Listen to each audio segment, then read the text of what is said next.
continent numéro 3. Alors, pendant qu'on a un axe lourd aussi dangereux, il y a des gens qui voyagent dans les boîtes d'allumettes. Ce n'est pas méchant.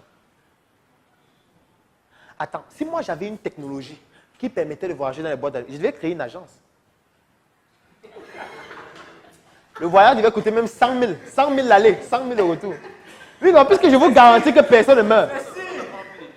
Je devais vous garantir que personne ne va mourir. Tu viens, tu payes, il y a un étoile là, 2 secondes, personne ne meurt, il n'y a pas de mort. Je devais devenir riche. Les agents de voyage devaient toutes fermer. Si j'avais la technologie là, je devais ouvrir une agence. Attends, ça veut dire que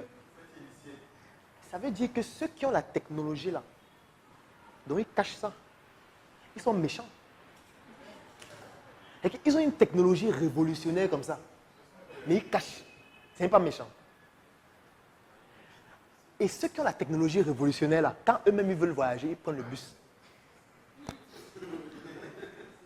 Donc, ils prennent l'axe lourd le plus dangereux du monde, eux-mêmes, dans le bus, dans leur voiture, alors qu'ils ont une technologie révolutionnaire. Voilà donc comment le spirituel se comporte. Le spirituel se dit, gars, si j'ai ça et vends, je m'en vais à l'OAP, je prends là mon brevet rapidement pour qu'on ne copie pas. Et dès que j'ai ça, je vends. La spiritualité n'a pas pour but d'apporter des réponses à la nature. C'est ça la différence entre les deux. Donc moi, ça ne m'intéresse pas de dire que, bon, ok, les vaches viennent d'où? Les mouches viennent d'où? La première mouche, c'était dans quel pays? Ça me sert quoi? Rien? Oui. Entre eux, la spiritualité s'inspire de la science à travers la nature. Tout simplement. Puisque la nature, c'est la science. Vous êtes d'accord avec moi? Est-ce que vous connaissez les premiers... Aujourd'hui, on parle de plaques photovoltaïques. Mais ça, c'est... Je veux dire, ça ne représente même pas ce que la nature est capable de faire. Je pense que vous savez ce que c'est que la photosynthèse.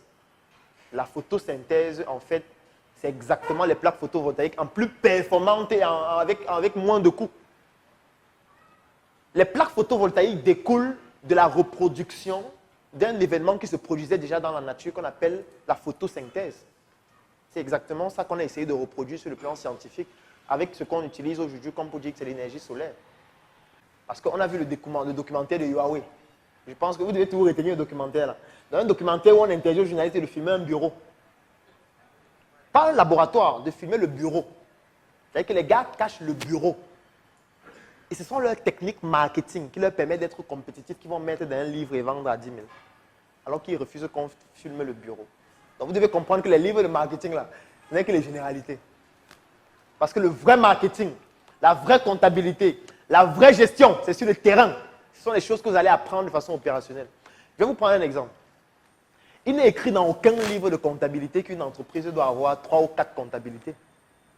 C'est écrit dans aucun livre. Pourtant, sur le terrain, toutes les entreprises ont plusieurs comptabilités. Pour ceux qui ont déjà été sur le terrain. Moi, je connais les entreprises, certains hôtels qui ont 7 comptabilités. Ici à Yaoundé. Donc, il y a la comptabilité des impôts. Il y a la comptabilité des employés. Il y a la comptabilité des investisseurs. Et même les investisseurs, il y a les catégories. Où certains ont certains rapports, d'autres n'ont pas. Mais ce n'est écrit dans aucun livre de comptabilité qu'il faut faire comme ça. Mais tu disparais, tu fermes. Si tu ne le fais pas, tu fermes. Ça ne blague pas. Voilà une stratégie qui n'est pas dans un livre de comptabilité, mais qu'il est indispensable de faire pour que l'entreprise ne disparaisse pas.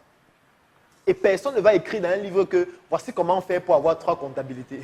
Comptabilité 1, voilà ce qu'il faut faire. Comptabilité 2, non, personne ne le dira. C'est pour ça que je dis toujours que l'école du blanc, les livres qu'ils nous ont donnés là, il faut qu'on considère ça comme étant des généralités.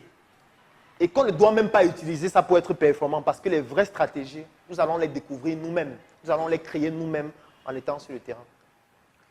Donc, l'erreur, c'est de croire que vous avez lu beaucoup de livres et vous comptez sur ces livres-là pour être compétitif. Ça ne fonctionne pas comme ça. Ça ne veut pas dire qu'il ne faut pas lire.